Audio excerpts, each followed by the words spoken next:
कैसा है वह शिव, शब्द आए ना शिव, मजर मरुज मच्छे, तो कैसा है वह शिव। शिव का अर्थ होता है अपनी भगवान आत्मा।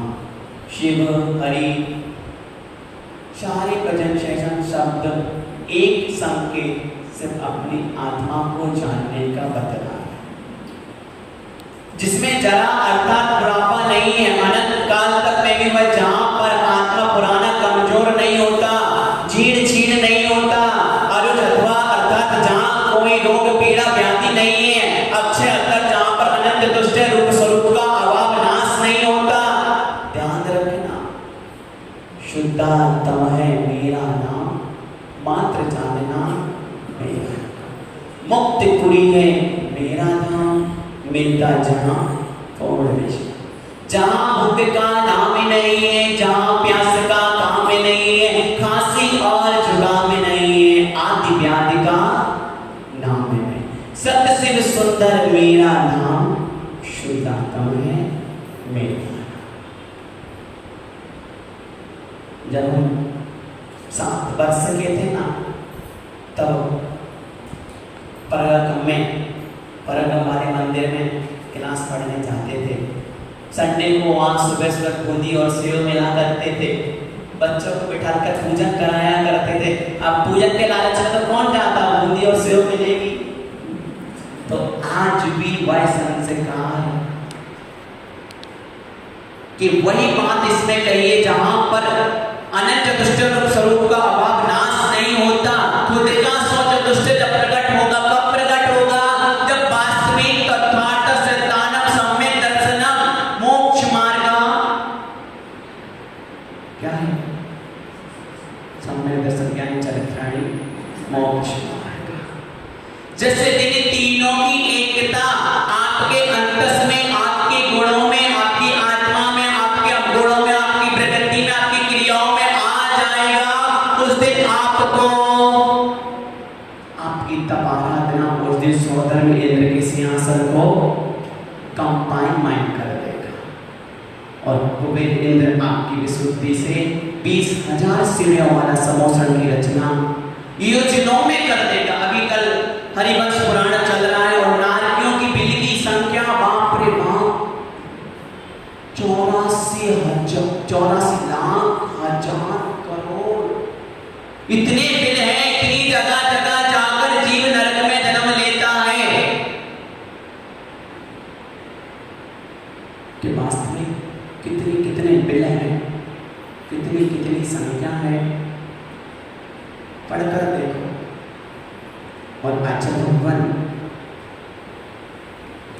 कह रहे हैं कि किसी भी प्रकार की कोई बाधा नहीं है, जहां कोई शंका भय शोक रोग दुख कष्ट नहीं है।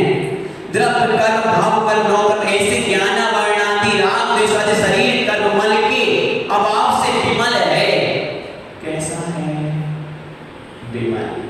सबकी बात करेंगे, दिन आएंगे आपके पास, आदि सागर जी अंकिलेकर महाराज की चर्चा करेंगे, आचार्य गोपाल महावीर कीर्ति महाराज की चर्चा करेंगे, आचार्य गोपाल विमल सागर जी महाराज, सबकी करेंगे।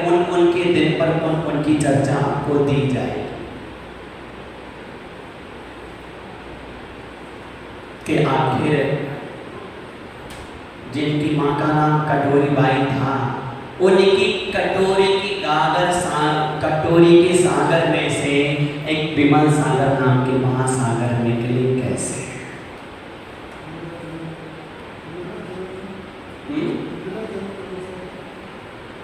हमको तो आगे का पता। ऐसे अद्वितीय रूप मोक्ष को सम्यक दृष्टि अनुभव कर पाते हैं। मैंने कहा ना कि घी का अनुभव किसको होगा? जो खाएगा उसी को होगा। बोलो, एसी में बैठोगे तो आनंद की अनुभूति किसको होगी? जो बैठेगा उसको। ऐसे ही जिस दिन आप विमान संस्कार के विमान में बैठकर, विनय के विमान में बैठकर, संस्कृति के विमान में बैठकर, धर्म ध्यान के विमान में बैठकर, श्रावक सृष्टि परिवार के विमान में बैठकर, जिस दिन आप विनय से यहाँ आओगे और कहोगे पहले आप, क्या कहोगे?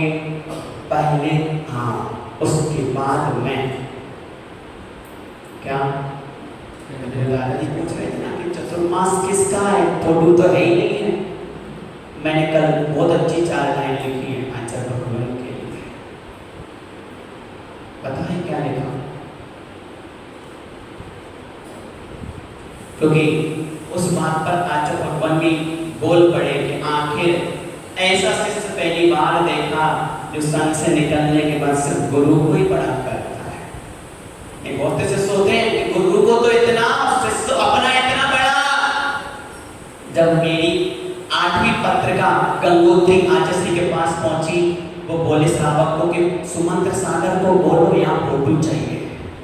श्रावक किताब करके बोले भगवान की पहली शर्त यही है कि अगर आपने धोखे से भी मेरी फोटो लगा दी तो मैं कार्यक्रम में कदम नहीं रखूंगा। तो पहली धमकी दे देते। पूछो इधर वालों को, बॉम्बे से धोखे से पत्रिका छपकर आई ना, वही पत्रिका कैंसिल बाहर, तो ही सुमंत्र सागर आएगा, अन्यथा नहीं आएगा। तब आचार्य भगवान ने कहा उसी मंच से प्रवचन सभा में कि ऐसा पहला शिष्य देखा है जो संघ से निकलने के बाद सिर्फ गुरु को ही पढ़ा कर रहा है। 27 साल तक कौन जानता था इसको कि कौन है, कहाँ रहता है, किसका पता है? बस उन शब्दों को लेकर मेरे जीवन का सार है गुरु, मेरे जीवन का आधार है गुरु। गुरु के बिना शिष्य का कोई साज नहीं, गुरु के बिना शिष्य का कोई नाम नहीं। गुरु है तो मैं हूं तो गुरु क्यों नहीं? वास्तविक अगर चाहे श्रावक हो चाहे साधु हो, जिसको अपने जीवन का सार समझ में आ जाए, जिसको सम्यक दर्शन की